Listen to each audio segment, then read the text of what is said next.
Senator Boni Khalwale. Thank you, Mr. Speaker.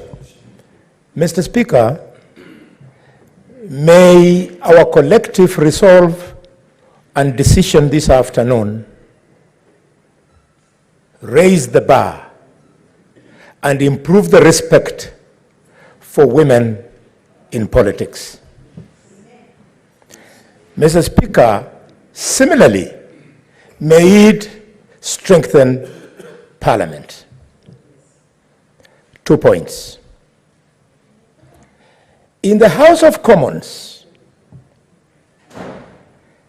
when the Prime Minister of Great Britain, Boris Johnson, the one who led Britain to exit the EU, he was one of the most remarkable leaders in the history of the European Union.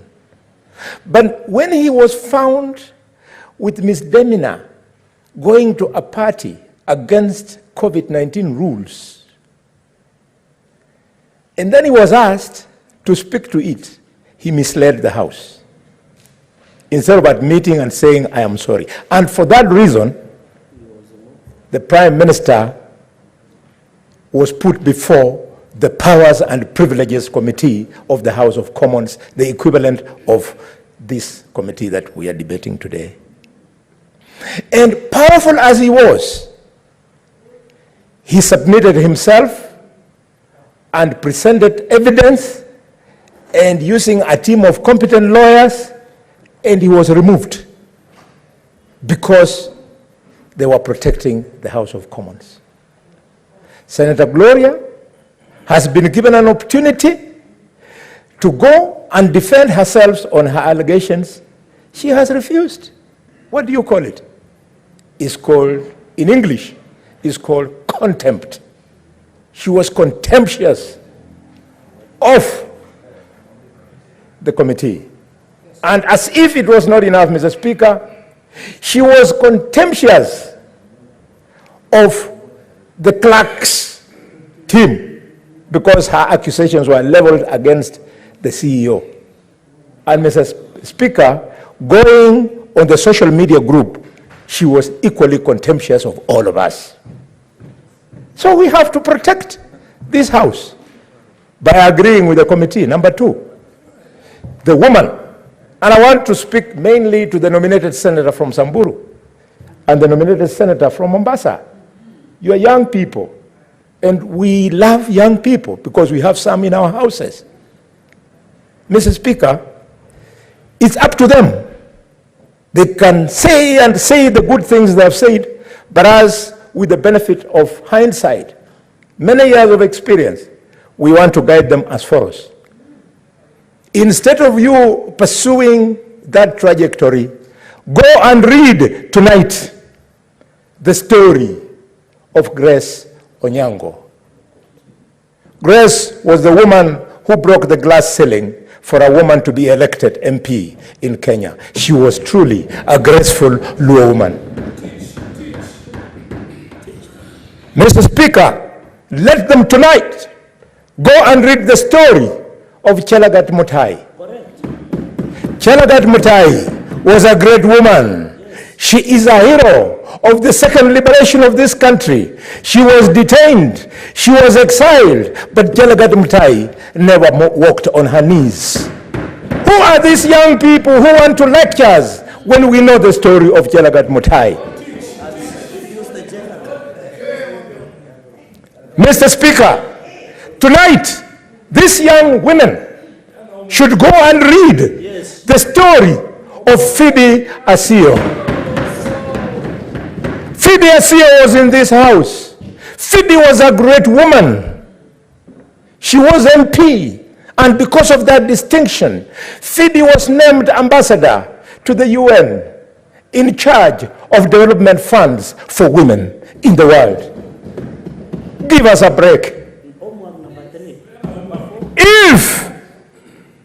If you have time, and you must have it, young senators, women, go and read the story of Professor Wangari Muta Madai from Nyeri. she won the Nobel Peace Prize. She was an MP in Nyeri. Mr. Speaker, bear with me.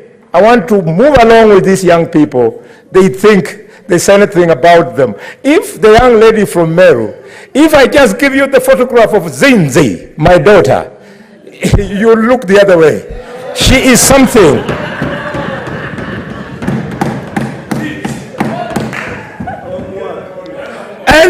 And let me tell you guys, we have to talk to these young people the truth. We are training them to do it better.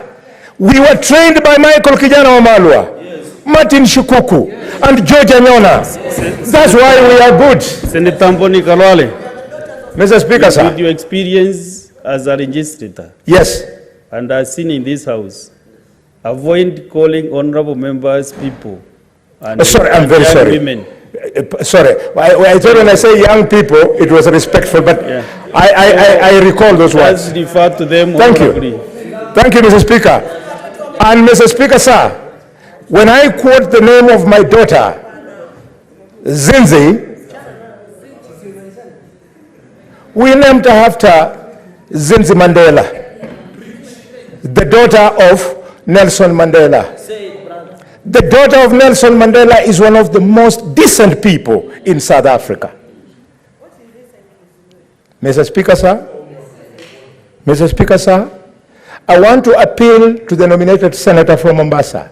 One of the greatest senators in the history of this Senate is nominated Senator Agnes Zani.